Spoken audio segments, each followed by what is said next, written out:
My name is Andrew Kyamagero, Omuntu Awansi, and that's the organization I have. It entirely majors in dealing with men and boys. I'm married to a woman, and I have two children, a boy and a girl, Zaza and Mandela. I'm an investigative journalist, and I work with NTV. Broadly, that is the NMG, the Nation Media Group. I'm a news anchor but on my, usual days like today, I'm a typical Omuntu Awansi. And I will tell you what, it was sometime in 2017 when I left Galaxy FM and I joined NTV. The issue is about career development. I come from the school of thought that at times you outgrow some things and you need more challenges, you need new challenges, you need to exhaust the potential that you are. So I chose to go towards TV and see what it is. And while I was there, but radio will always be my first love. And previously, Galaxy FM was a metropolitan marvel, just metropolitan. But how about you go national? How about you go regional? And how about you go global? I mean, the possibilities are endless. Now, that is what triggered me to get into the TV arena. We are in a digital space where things have changed, that people have a lot of options. Research shows on a daily basis, one person listens to 3 radio stations. Now, I must give them a reason as to why they have to listen to me. And I depend entirely on research. I never want to go with the vibe or the energy, but I love to have data research that can impact people. So my broadcasting journey is entirely to inform and impact. I don't want to be famous. I want to be impactful. That is my whole goal. So I make sure that I look out for information that aligns with the pain points of my audience, that they're in position to understand the nuggets within their cycles of life and make informed decisions that transform their lives. My biggest highlight of my career is to impact people and they change their lives. That's it. The moment you start to put a highlight to yourself, you're losing the game. You just want to be famous. Now, I told you I don't want to be famous. I want to be impactful. When I was young, we had a vice president in this country who was called Samson Chiseka. I attended some of his rallies when he came in the outskirts of Nakawa division where I reside. And his words, they keep lingering in my head up to today. He impacted me much as I was a young boy. So for me, the highlights of my career, for over a decade I've been in the practice, is the people I meet and they say that I am this because you said this. I shifted my thinking. I'm doing this because of this. So, that's enough to pay for me to go back home and I shout hallelujah because, that's all I need. Every one of us comes from a family of Omuntu Awansi.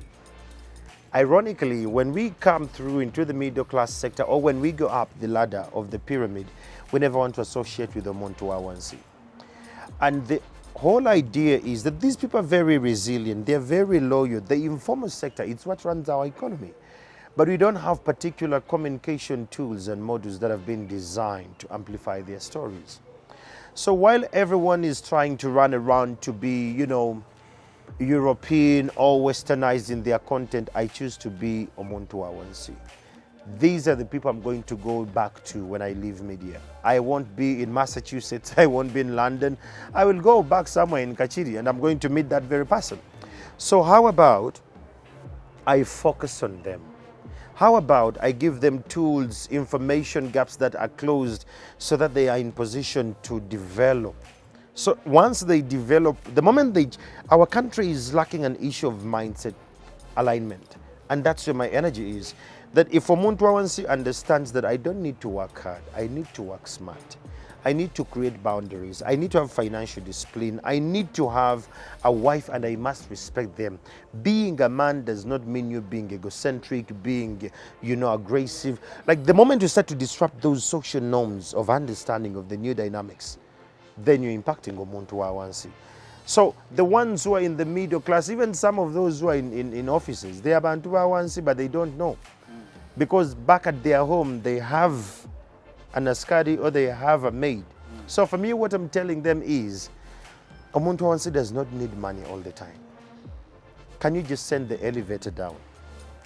Where you are today, you're there because someone made a call and said that, oh, Ivan is coming.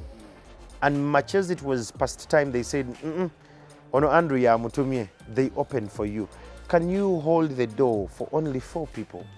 who are not within your class, who are not within your layer? Can you just open the door for them? Can you give them a platform to flourish? Can you tell them information that's going to inform them for a better life ahead? If journalism in this country cannot be in position to open up the mind of the people with the civil rights, with the reproductive health rights, if you cannot impact people to start to think about what they knew and they're in position to relearn what they think they knew, you're not doing a journalistic work. Being, the watchers and the ears on the ground must give us a return on investment. The return on investment is people being very informed that they can put the powers that be to task to explain why, when, with who. The moment the audience starts to ask that, you're impactful. So our job is to trick the mind of our audience to think and look at things critically, not with a sensational vibe, but rather a rational thinking that they're in position to make an informed opinion. I want to challenge the men to learn to be present. Please stop buying gifts and trips to compensate for your absence. When we try to run after money and wealth, we are never present in the lives of our children and our wives. And when we get to the wealth curve and we have the money and power, they are not there to celebrate with us. And guess what? Why we do that? We are compensating with gifts and presents and trips for them to go and watch other places when we are not there.